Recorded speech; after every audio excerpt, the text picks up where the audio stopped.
ओम शांति। आज हम मीठे बाबा के अव्यक्त रूप से चले हुए विशेष महावाक्य सुनेंगे। आज की वाणी की ओरिजिनल डेट है 19 नवंबर 1989। सार है महावाक्यों का तन, मन, धन और जन का भाग्य। आज हर आत्मा क्या चाहती है? तन, मन, धन और जन का भाग्य। और बाबा कौन है? दाता, भाग्य विधाता, वरदाता। तो ऐसे दाता, विधाता, वरदाता बाबा से हमें तन, मन, धन और जन का भाग्य मिलता है। लेकिन वो भाग्य कैसे मिलता है और तन, मन, धन, जन का भाग्य कैसे चेक करें है या नहीं, वो विधि आज बाबा हमें सिखा रहे हैं। तो बाबा आज कहते हैं, आज सच्चे साहिब अपने साहबजादे और साहबजादियों को देख रहे हैं। बाप को कहते ही है सत्य, इसलिए बाप दादा द्वारा स्थापन किए हुए युग का नाम भी सतयुग है। बाप की महिमा भी सत बाप, सत शिक्षक, सतगुरु कहते हैं। सत्य की महिमा सदा ही श्रेष्ठ रही है। बाबा सत्यम है, सत्यम शिवम सुंदरम कहते हैं ना, तो बाबा सत्य है। और जहाँ सत्यता है वहाँ सदा श्रेष्ठता है। सत बाप द्वारा आप सभी सत्य नारायण बनने के लिए सच्ची कथा सुन रहे हो। ऐसा सच्चा साहिब अपने बच्चों को देख रहे हैं। इतना ऊंचा बाबा, सच्चा साहिब, सतयुग की स्थापना करने वाला बाबा अपने बच्चों को देख रहे हैं कि कितने बच्चों ने सच्चे साहिब को राजी किया है। पिछले हफ्ते भी मुरली सुनी थी सच्चे साहिब को राजी करने के बारे में। और बाबा आज देख रहे हैं, बाबा सच्चा साहिब है, सतयुग की स्थापना करते हैं, सत्य नारायण बनाते हैं। बाबा श्रेष्ठ बनाने वाला है। तो ऐसे सच्चे साहिब को राजी करने वाले कौन कौन बच्चे बैठे हैं? बाबा कहते, सच्चे साहिब की सबसे बड़ी विशेषता है वो दाता, विधाता, वरदाता है। राजी रहने वाले बच्चों की निशानी है सदा दाता राजी है। राजी कौन रहेंगे? जो सच्चे साहिब को राजी करेंगे। और बाबा कौन है?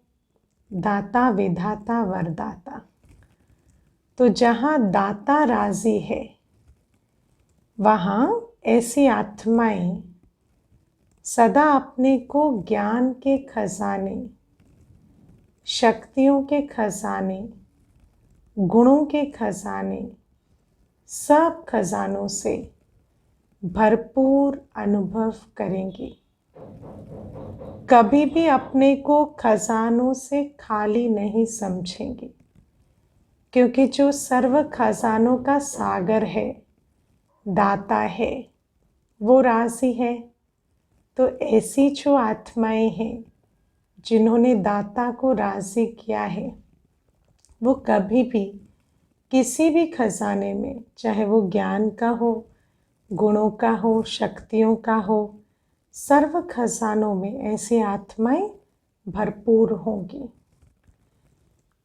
कोई भी गुण व शक्ति व ज्ञान के गुह्य राज से वंचित नहीं होंगी। न ज्ञान, न गुण, न शक्ति, ज्ञान के जितने भी राज हैं उनकी बुद्धि में बैठेंगे। और बाबा ने तो बताई है, राज जानने वाले राजी रहेंगे। गुणों से, शक्तियों से कभी वंचित नहीं होगी। गुणों की व शक्तियों की परसेंटेज हो सकती है, किसी में कम, किसी में ज़्यादा हो सकते हैं, लेकिन कोई गुण व कोई शक्ति ऐसी आत्मा में हो ही नहीं, ये नहीं हो सकता। जिसने दाता को राजी किया है उसमें कोई भी एक गुण या एक शक्ति भी बिल्कुल ना हो, ऐसा नहीं हो सकता। जैसे समय प्रमाण कई बच्चे कहते हैं कि मेरे में और शक्तियां तो हैं, लेकिन ये शक्ति व गुण नहीं है, तो नहीं शब्द निषेध होगा। ऐसा कोई गुण व शक्ति नहीं है जिसके लिए कभी ये मुख से निकले कि ये है नहीं मेरे अंदर। बाबा कहते हैं, ऐसे दाता के बच्चे सदा धनवान होंगे, अर्थात भरपूर व संपन्न होंगे। आत्मिक धनवान, आत्मिक भरपूरता, संपन्नता, क्योंकि परमात्मा को राजी किया है ना, तो परमात्मा गुणों शक्तियों का दाता है, तो कभी वो गुणों शक्तियों से खाली नहीं होंगे, संपन्न होंगे। दूसरी महिमा है बाबा की भाग्य विधाता। तो भाग्य विधाता साहेब के राजी की निशानी है। ऐसे मास्टर भाग्य विधाता बच्चों के मस्तक पर सदा भाग्य का सितारा चमकता रहता है। भाग्य के सितारा मस्तक पर चमकता रहना मतलब उनके अंदर सदा ये रूहानी नशा रहता है, मैं भाग्यवान आत्मा हूँ। अर्थात उनकी मूरत और सूरत से सदा रूहानी चमक दिखाई देती है। जैसे किसी को मिलते हैं तो फील होता है ना, इनको धन का बहुत नशा है, या इनको तो अपने रूप का बहुत नशा है। ऐसी आत्माओं के अंदर के सूरत में, मूरत में रूहानी चमक, मैं रूहानी, मैं आत्मा बच्चा कितना भाग्यवान हूँ, वो भाग्य का नशा, वो झलक फलक सूरत मूरत में दिखाई देती है। मूरत से सदा राजी रहने के फीचर्स दिखाई देंगे। सूरत से सदा रूहानी सीरत अनुभव होगी। इसको कहते हैं मस्तक में चमकता हुआ भाग्य का सितारा। हर बात में तन, मन, धन और जन चारों रूप से अपना भाग्य अनुभव करेंगे। चारों रूप से अनुभव करेंगे, रूहानी फलक में रहेंगे, मैं श्रेष्ठ भाग्यवान आत्मा हूँ। ऐसे नहीं कि इनमें से कोई एक भाग्य के प्राप्ति की कमी महसूस करेंगे। मेरे भाग्य में 3 बातें तो ठीक हैं, बाकी एक बात की कमी है, ऐसा नहीं। भाग्य विधाता बाप के बच्चे हैं ना, तन, मन, धन और जन चारों का भाग्य अनुभव करेंगे।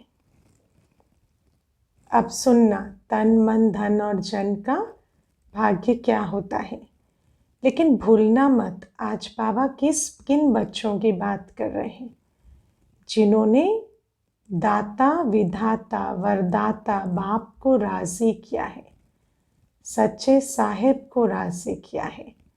उन बच्चों की निशानी बाबा कह रहे हैं। तो अपने में ये निशानी चेक करते जाना, कि सचमुच मेरे पास तन मन धन और जन का भाग्य है? और यदि सुनते सुनते अनुभव होता है हाँ, तो हाँ, मैंने सच्चे साहिब को राज़ी किया है, क्योंकि राज़ी करने वाले बच्चे ही राज़ी रहते हैं, राज युक्त रहते हैं। तो तन का भाग्य क्या है समझना अभी। बाबा कहते हैं तन का हिसाब किताब कभी भी प्राप्ति व पुरुषार्थ के मार्ग में विघ्न अनुभव नहीं होगा। तन का हिसाब किताब अवश्य आएगा, 63 जन्मों के हिसाब किताब है, लेकिन वो हिसाब किताब आते हुए भी कभी प्राप्ति की अनुभूति में कमी नहीं आएगी और ना ही पुरुषार्थ के मार्ग में विघ्न बनेगा।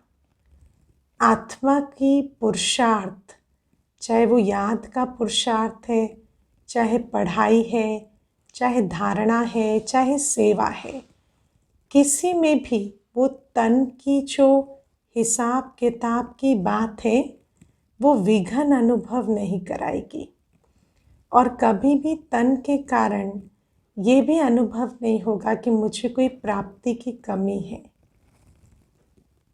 तन कभी भी सेवा से वंचित होने नहीं देगा।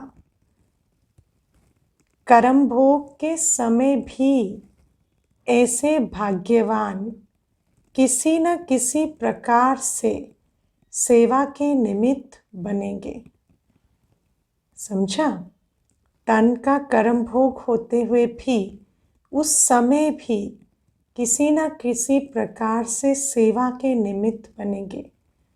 हो सकता है उस समय तन से सेवा ना हो पाए, पर स्थिति से, वाणी से, संबंध संपर्क से, दृष्टि से, किसी भी आधार से उस समय भी जब कर्म भोग एकदम पीक पर है तब भी सेवा के निमित्त बनेंगे।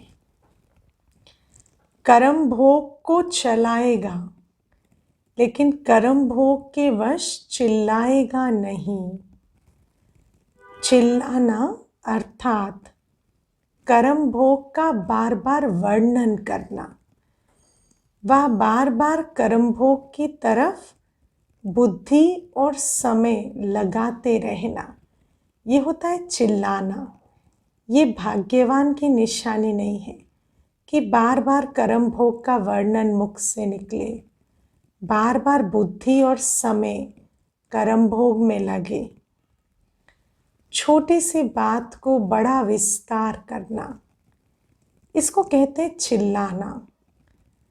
और बड़ी बात को ज्ञान के सार से समाप्त कर देना। ज्ञान का सार क्या है? आत्मा अविनाशी है, बाकी कोई भी तन की बात, धन की बात, जन की बात एक सीन है ड्रामा में। इस सार को बुद्धि में रख, उस ज्ञान के सार से उस बात को बिंदी लगा देना, इसको कहते हैं चलाना।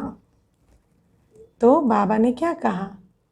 ऐसा जो भाग्यवान बच्चा है वो कर्म भोग को चलाएगा, लेकिन कर्म भोग के वश कभी चिल्लाएगा नहीं। चिल्लाना और चलाना समझा ना?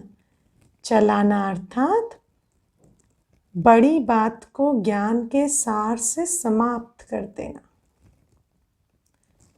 तो सदा ये बात याद रखो, योगी जीवन के लिए चाहे छोटा कर्म भोग हो चाहे बड़ा हो, लेकिन उसका वर्णन नहीं करो।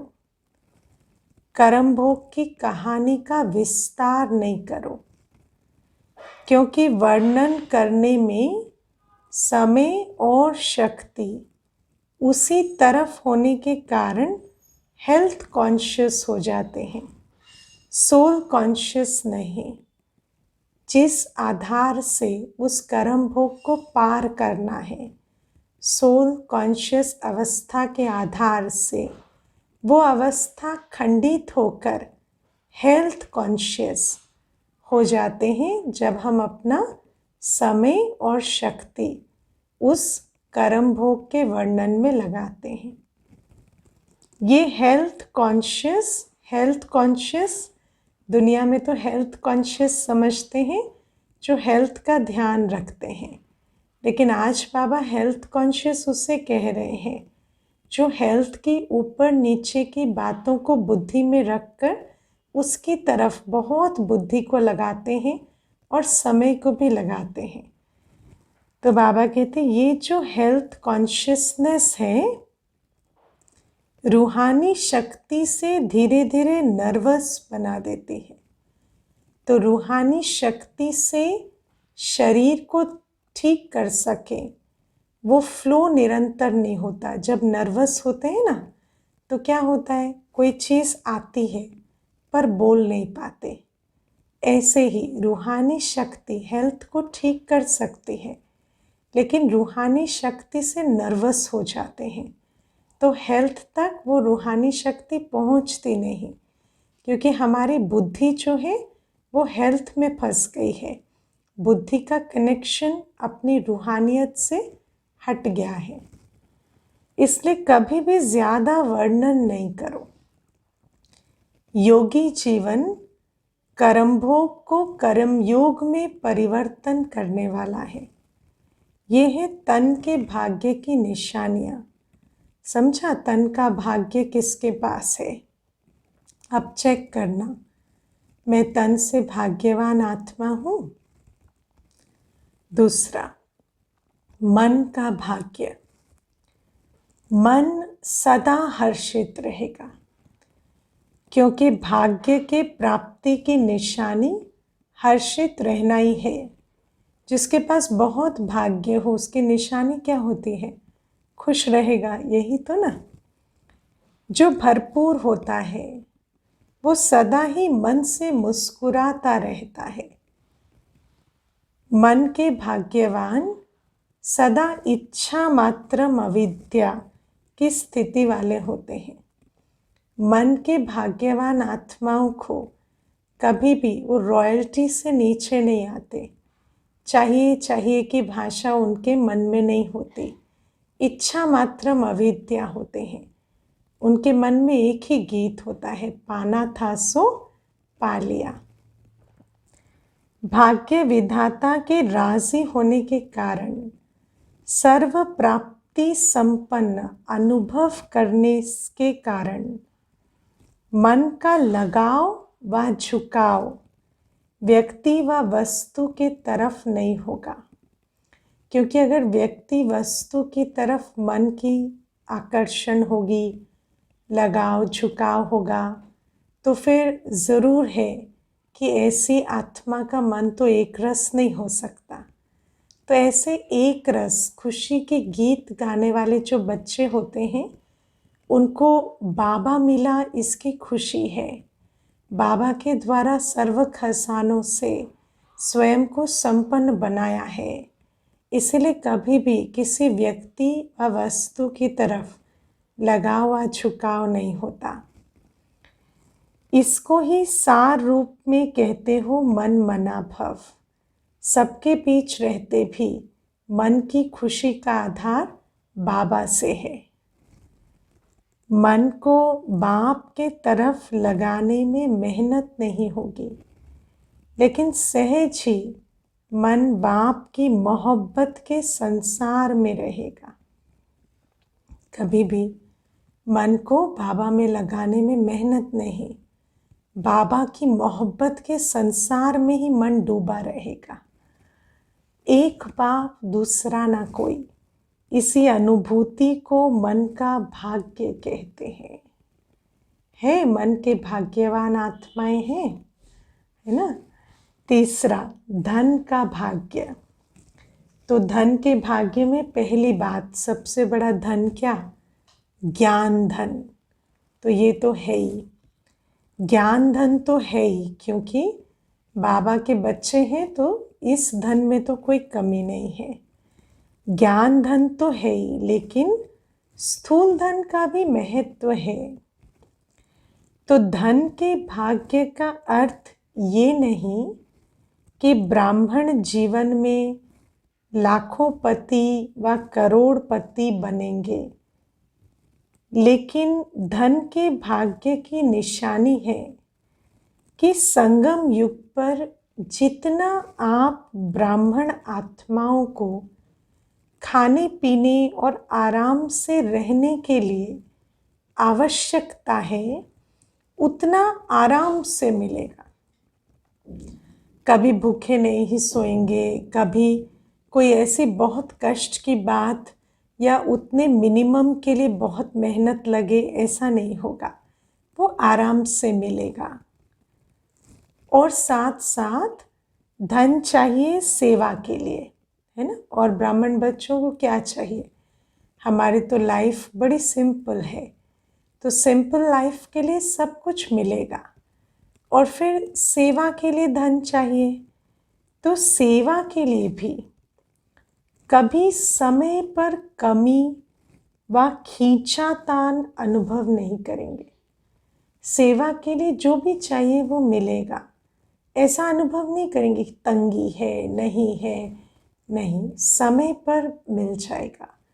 भल उस समय, जब समय से पहले अगर संस्कार होगा तो सोचेंगे कैसे होगा, क्या होगा, लेकिन बाबा का यज्ञ है, बाबा की सेवा है, तो समय पर कभी कमी व खींचातान नहीं होगी सेवा में। कैसे भी, कहाँ से भी सेवा के समय पर भाग्य विधाता बाप किसको भी निमित्त बना ही देते हैं। और ये तो हर सेवाधारी बच्चे का बहुत मीठा अनुभव है कि जब सेवा के लिए धन की आवश्यकता होगी तो कभी समय पर, है ना, समय से पहले नहीं, समय पर जब निश्चय बुद्धि है तो समय से पहले हलचल कभी नहीं होगी। और समय पर पता नहीं कैसे अचानक किसी को भी निमित्त बनाकर बाबा सेवा करा देंगे। धन के भाग्यवान कभी भी अपने नाम की व शान की इच्छा के कारण सेवा नहीं करेंगे, है ना। सेवा मतलब नाम मान शान के अधीन तो नहीं हो सकती ना। अगर नाम शान की इच्छा है तो ऐसे समय पर भाग्य विधाता सहयोग नहीं दिलाएगा, क्योंकि सेवा मतलब ही है निमित्त भाव, निर्माण भाव से। यदि निमित्त भाव, निर्माण भाव नहीं है तो फिर वो सेवा नहीं है, और सेवा नहीं है तो बाबा जिम्मेवार नहीं रहेगा। आवश्यकता और इच्छा में रात दिन का अंतर है, नीड और ग्रीड। आवश्यकता और इच्छा में रात दिन का अंतर है। देखो, इसको बहुत अंडरलाइन करना। बाबा ने कहा ना, बाबा के बच्चे इच्छा मात्रम अविद्या होते हैं। इच्छा उनमें होती ही नहीं और आवश्यकता उनकी सदा पूरी होती है। और आवश्यकता और इच्छा में बहुत बड़ा अंतर है। सच्ची आवश्यकता यदि है और सच्चा मन है तो कोई भी सेवा के कार्य में कार्य तो सफल होगा ही, लेकिन भंडारी में और ही भरपूर हो जाएगा। अगर सच्ची आवश्यकता है और सच्चा मन है तो सेवा के कार्य में जो चाहिए वो तो कभी कमी होगी ही नहीं, बल्कि भंडारा और ही भरपूर होगा, बचेगा। इसीलिए गायन है, शिव के भंडारे और भंडारी सदा भरपूर है ना। शिव के भंडारे में भी, है ना, भंडारे में ना जहाँ भोजन, ब्रह्मा भोजन बनता है, तो भंडारे में भी कमी नहीं और भंडारी में भी, शिव की ट्रेजरी में भी कभी धन की भी सेवार्थ कमी नहीं होगी। तो सच्चे दिल वालों की और सच्चे साहिब के राजी होने की निशानी है भंडारा भी भरपूर और भंडारी भी भरपूर।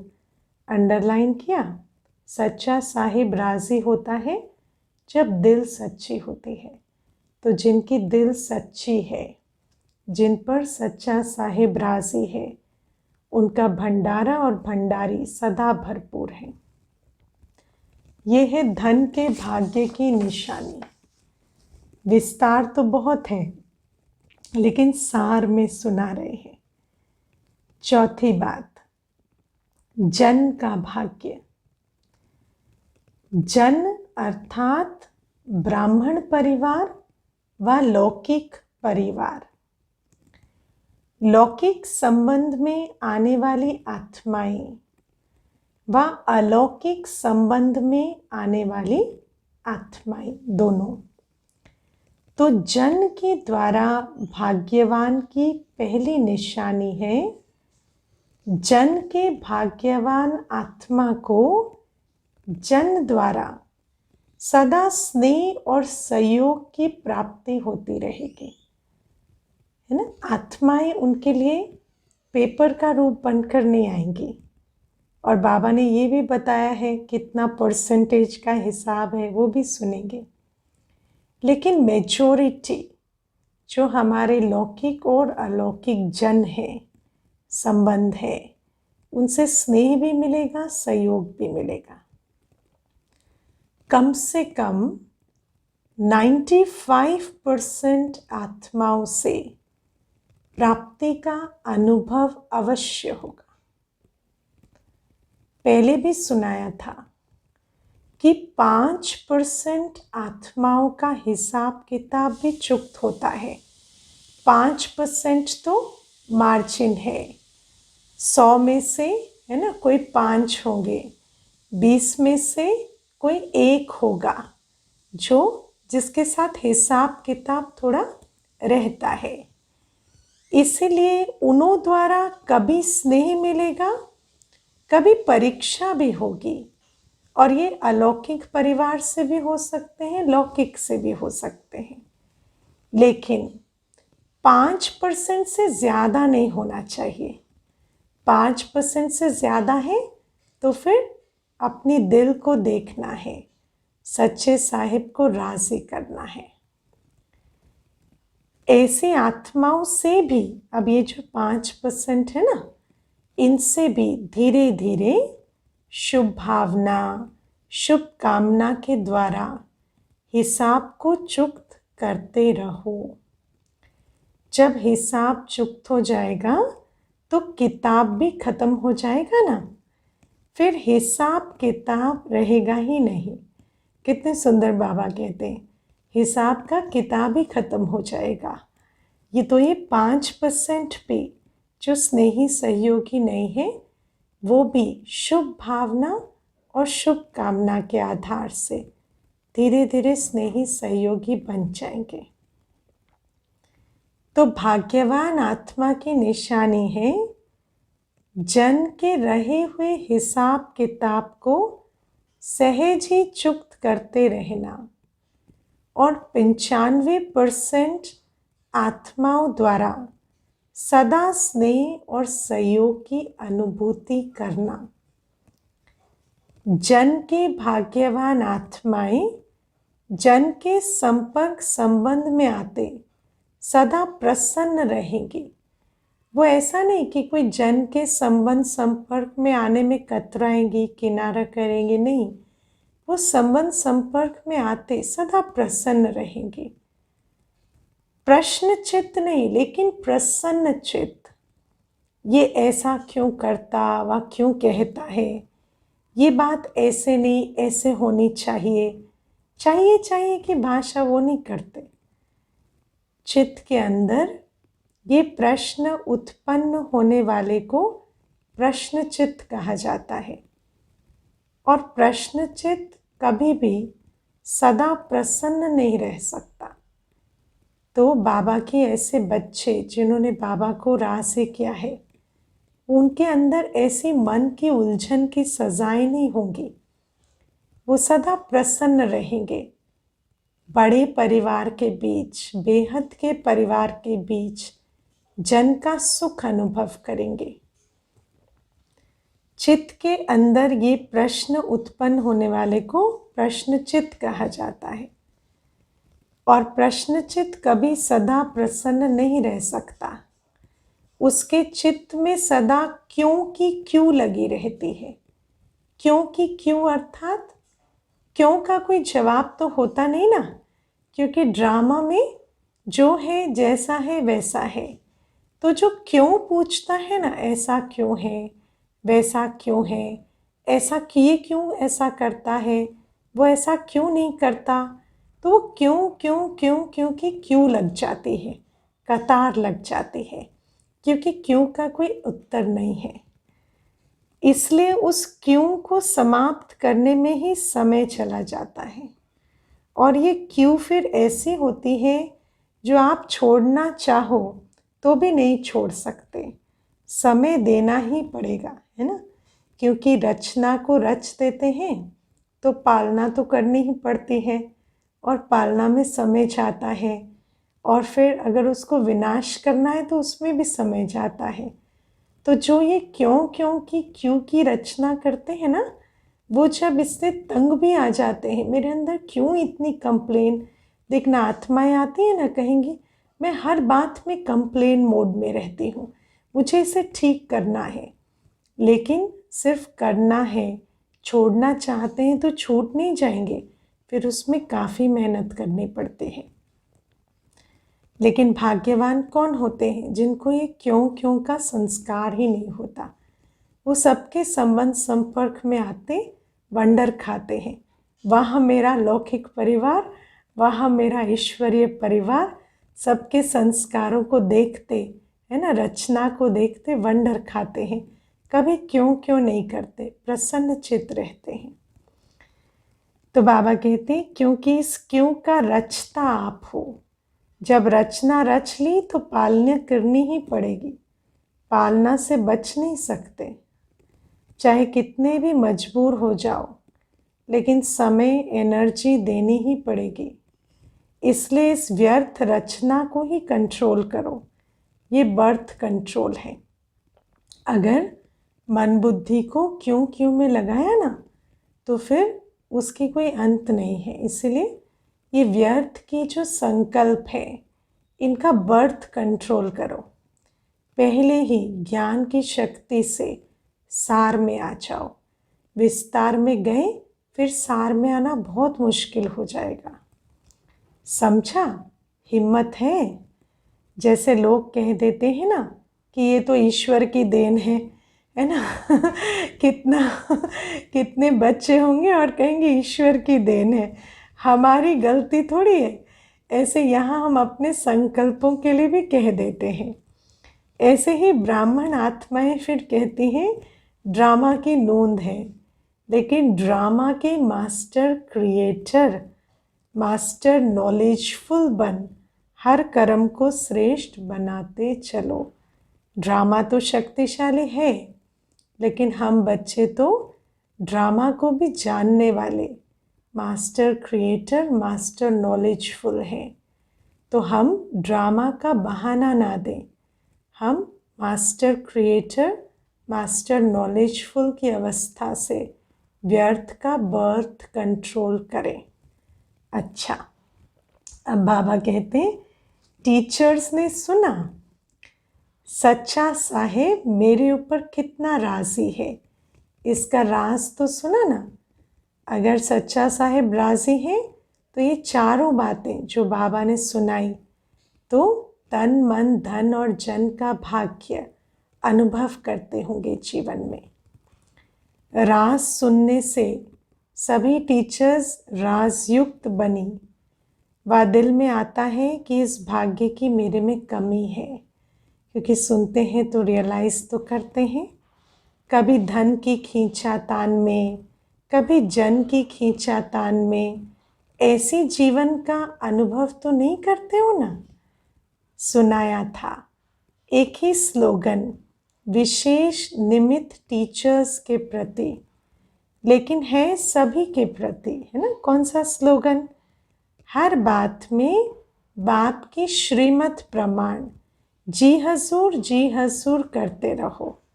सब कुछ जहाँ पर भी चेक करने से कमी नज़र आती है ना, कि ये बात मुरली में सुनी, ये मेरे जीवन में नहीं है, तो फिर उसको चेंज करने की विधि क्या है?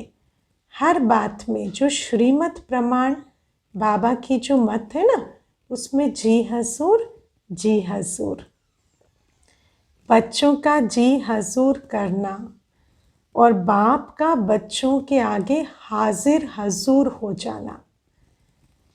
जब हजूर ही हाजिर हो गया तो किसी भी बात की कमी नहीं रहेगी, सदा संपन्न हो जाएंगे। दाता और भाग्य विधाता दोनों की प्राप्तियों के भाग्य का सितारा मस्तक पर चमकने लगेगा। टीचर्स को तो ड्रामा अनुसार बहुत भाग्य मिला हुआ है। सारा दिन सिवाय बाप और सेवा के और काम ही क्या है, धंधा ही ये है। कितनी सुंदर बात है। अविनाशी कमाई का धंधा ही परमानेंट जॉब है, इससे अच्छा और क्या है। प्रवृत्ति वालों को तो कितना निभाना पड़ता है। आप लोगों को तो एक ही काम है, कई बातों से स्वतंत्र पंछी हो। समझते हो अपने भाग्य को? कोई सोने का पिंजड़ा, हीरे का पिंजड़ा तो नहीं बना देते। बनाते भी खुद हैं, फंसते भी खुद हैं। वो पिंजड़ा तो ड्रामा ने बनाया। यहाँ तो स्वतंत्र पंछी अपने आप को पिंजड़े में कैद तो नहीं कर देते। बाप ने तो स्वतंत्र पंछी बनाया, उड़ता पंछी बनाया।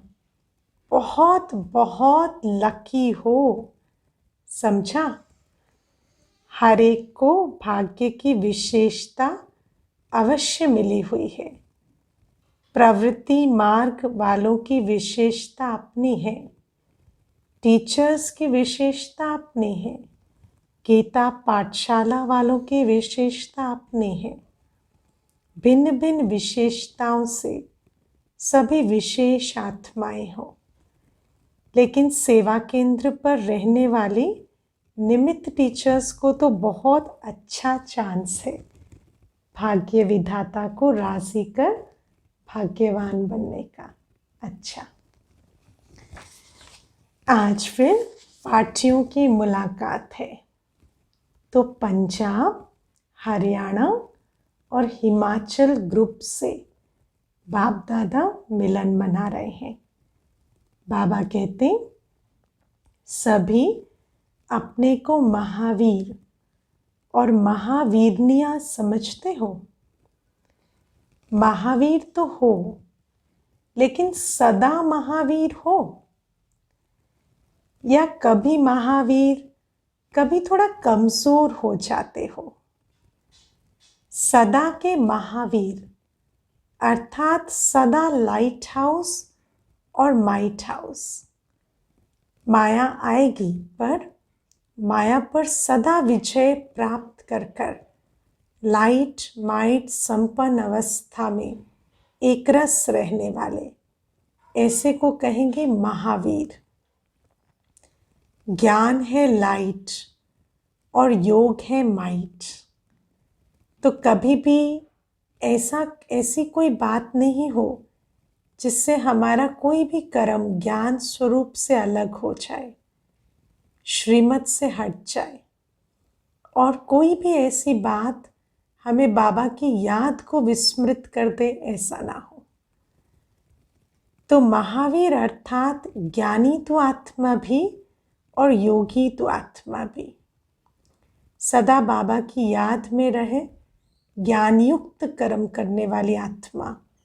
उसके लिए जो भी शक्ति चाहिए, गुण चाहिए, जितना भी माया को वार करने के लिए अपनी रूहानी शक्ति का प्रयोग करना पड़े, वो कर कर अपनी ऐसी योग युक्त ज्ञान स्वरूप अवस्था को कायम रखने वाले, ऐसे को कहेंगे महावीर। ज्ञान और योग दोनों शक्तियाँ लाइट और माइट संपन्न हो, इसको कहते हैं महावीर। किसी भी परिस्थिति में ज्ञान अर्थात लाइट की कमी नहीं हो और माइट अर्थात योग की कमी नहीं हो। अगर एक की भी कमी है तो परिस्थिति में सेकंड में पास नहीं हो सकेंगे, टाइम लग जाएगा। और संगम युग का टाइम वेस्ट नहीं होना चाहिए। पास तो हो जाएंगे, लेकिन समय पर पास नहीं हुए तो पास क्या हुए। बात तो सारी रैंक की है ना। पास तो सभी हो जाते हैं, लेकिन रैंक पीछे हो जाएगी। जैसे स्थूल पढ़ाई में भी अगर एक सब्जेक्ट में भी फेल हो जाते हैं तो फिर से 1 वर्ष पढ़ना पड़ता है। साल के बाद फिर पास होते हैं तो समय तो चला गया ना। ऐसे जो ज्ञानी और योगी तो आत्मा है, लाइट और माइट दोनों स्वरूप नहीं है, उसको भी परिस्थिति से पास होने में समय लग जाता है। अगर समय पर पास ना होने के संस्कार पड़ जाते हैं तो फाइनल में भी वो संस्कार फुल पास होने नहीं देते हैं। और सारी बाजी किसकी है? लास्ट बॉल की है ना, फाइनल पेपर की। तो जो समय से माया को परास्त नहीं करते हर समय, उनको संस्कार पड़ जाते हैं और ये संस्कार फिर फाइनल पेपर में भी हार दिला देते हैं। तो पास होने वाले तो हैं, लेकिन समय पर पास होने वाले नहीं हैं। जो सदा समय पर फुल पास होता है उसको कहते हैं pass with honour. Pass with honour अर्थात धर्मराज भी उसको ऑनर देगा, धर्मराज भी सर झुका के उसको आगे भेज देंगे। धर्मराजपुरी में भी सजाएं नहीं होगी, ऑनर होगा, गायन होगा कि वो पास विद ऑनर है। तो पास विद ऑनर होने के लिए विशेष अपने को कोई बात में, कोई भी संस्कार में, स्वभाव में, गुणों में, शक्ति में कमी नहीं रखना। जो ज्ञानी तो आत्मा, योगी तो आत्मा है, उनका कनेक्शन सदा ऐसा रहता बाबा के साथ कि जैसे बाबा के साथ कंबाइंड है। और जो सागर के साथ कंबाइंड है वो कभी किसी भी गुण, शक्ति, ज्ञान की पॉइंट में कमी की अवस्था में नहीं रह सकते। सब बातों में कंप्लीट बनना अर्थात पास विद ऑनर बनना। तो सभी ऐसे बने हो या बन रहे हो? तो कुछ कहते बन रहे हैं। हाँ, आप में से भी क्या दिल से निकलता है? तो बाबा क्या कहते, सुनो अभी ध्यान से। इसलिए विनाश रुका हुआ है ना? आपने रोका है। विश्व के विनाश अर्थात परिवर्तन। विनाश अर्थात सत्युग का आना, खुशी का समय आना। इसके पहले ब्राह्मणों की कमियों का विनाश चाहिए। अगर ब्राह्मणों की कमियों का विनाश नहीं हुआ तो विश्व का विनाश अर्थात परिवर्तन कैसे होगा? तो परिवर्तन के आधार मूर्त आप ब्राह्मण हो। पंजाब, हरियाणा, हिमाचल वालों को तो पहले तैयार होना चाहिए। आप अंत लाने वाले तैयार नहीं हो, इसलिए आतंकवादी तैयार हो गए हैं। सुना? अंत लाने वाले अपनी संपूर्ण अवस्था के लिए पुरुषार्थ नहीं कर रहे हैं, इसलिए आतंक फैलाने वाले अपना काम कर रहे हैं। आतंक, भय माया का सबसे बड़ा इंस्ट्रूमेंट है।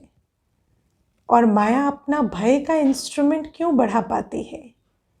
क्योंकि बाबा से जो शक्तिशाली अवस्था बनानी चाहिए वो हम बना नहीं रहे। तो सभी पहला नंबर लेने वाले हो या जो भी मिले उसमें राजी होंगे। अनेकों से तो अच्छे हैं ही, ऐसा तो नहीं सोचते हो। नंबर 1 बनना है या बेटर बनना है, बेस्ट बनना है या बेटर बनना है, कॉन्सोलेशन प्राइज चाहिए या फर्स्ट प्राइज चाहिए। अच्छे तो हो ही, लेकिन अच्छे ते अच्छा बनना है। बाबा बच्चे में एक भी कमी स्वीकार नहीं करते, अच्छे ते अच्छा, मेरा बच्चा बेस्ट बने, राजा बच्चा कहते हैं ना, बाबा भी चाहते मेरा हर बच्चा राजा बने। कोटों में कोई बन गए ये बड़ी बात नहीं है, लेकिन कोई में भी कोई बनना है, इसलिए सदा एवर रेडी। अंत में रेडी नहीं, एवर रेडी, माना सदा रेडी रहने वाले। अगर कहेंगे बन रहे हैं तो पुरुषार्थ तीव्र नहीं होगा, है ना। बन अभी बने कि बने वैसा बनना है। बाप की नजर पहले पंजाब पर पड़ी ना, सेवा में भी विश्व सेवा में भी, तो जब बाप की नजर पहले पड़ी तो आना भी पहले नंबर में है। फाउंडेशन वाले हो, हाँ, चंद्रमणि दादी जी, हाँ, बाबा कहते थे शेरनी शक्ति, वो पंजाब का फाउंडेशन डाली। तो बाबा कहते हैं तो फाउंडेशन सदैव पक्का रहता है, अगर कच्चा हुआ तो सारी बिल्डिंग कच्ची हो जाती है। तो सदा इसी वरदान को याद रखना कि हर परिस्थिति में पास विद ऑनर होने वाले हैं, और उसके लिए लाइट हाउस माइट हाउस रहना है। ज्ञानी तो आत्मा, योगी तो आत्मा, सदा। इसकी विधि है एवर रेडी रहना। अच्छा, सबसे बड़ा जोन तो मधुबनी ही है। सब ब्रह्मा कुमार और ब्रह्मा कुमारियों का असली घर मधुबनी है ना। वैसे तो कहेंगे दिल्ली जोन से है ना, ये ईस्टर्न जोन से है, लेकिन बाबा कहते हैं सबका परमानेंट एड्रेस तो मधुबन है। ये तो सिर्फ बाबा मिलन के लिए जोन बने हुए हैं। आत्माओं का घर परमधाम है, लेकिन ब्राह्मणों का घर तो मधुबन है। तो अमृतसर या लुधियाना के नहीं हो, पंजाब या हरियाणा के भी नहीं हो, लेकिन आपकी परमानेंट एड्रेस मधुबन है। बाकी सब सेवा स्थान है। चाहे प्रवृत्ति में रहो तो भी सेवा स्थान है, घर नहीं है ना, वो घर नहीं है। प्रवृत्ति भी हमारा सेवा स्थान है और सेंटर भी सेवा स्थान है। स्वीट होम मधुबन है, ऐसे समझते हो ना, या वही घर याद आता है कि वो हमारा घर है, ये मधुबन हम विजिट करने आए? नहीं, मधुबन घर है, प्रवृत्ति भी सेवा स्थान है। अच्छा, सदा सर्व प्रकार के भाग्य को अनुभव करने वाले अनुभवी आत्माओं को, सदा हर कदम में जी हजूर करने वाले बाप के मदद के अधिकारी श्रेष्ठ आत्माओं को, सदा प्रश्नचित्त के बदले प्रसन्नचित्त रहने वाले ऐसे प्रशंसा के योग्य योगी आत्माओं को बाप दादा का याद प्यार और नमस्ते। ऐसे मीठे प्यारे बाबा को भी हम बच्चों का याद प्यार, गुड मॉर्निंग और नमस्ते। ओम शांति। वरदान है, समाने की शक्ति द्वारा एक मत का वातावरण बनाने वाले दृष्टांत रूप भव। अब इस दुनिया में ऐसा तो नहीं हो सकता कि एक दूसरे के साथ एक मत हो जाए। हर आत्मा के संस्कार अलग हैं, लेकिन जब एक दूसरे के जो मतों में अंतर है उनको समाकर और फिर स्नेह के आधार से एक बाबा के हैं इस याद के आधार से एक मत का वातावरण बनाते तो देखने वाले के लिए भी दृष्टांत बन जाते हैं। जो एक जैसे मणके हैं, एक की ही लगन और एक रस स्थिति में स्थित एक की मत पर चलने वाले हैं। आपस में संकल्पों में भी एक मत है, वही माला में पिरोए जाएंगे। जो बाबा के साथ एक की लगन में रहेंगे वो आपस में भी एक मत हो जाएंगे। लेकिन एक मत का वातावरण तब होगा जब समाने की शक्ति होगी। यदि कोई बात में भिन्नता हो जाती है तो उस भिन्नता को समाओ, उस भिन्नता को कारण नहीं बनाओ, क्योंकि भिन्नता तो होगी।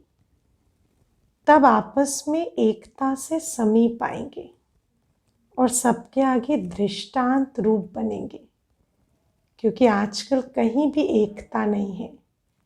धर्म सत्ता, राज्य सत्ता, परिवार की सत्ता, विज्ञान की सत्ता, कहीं पर भी एकता नहीं है।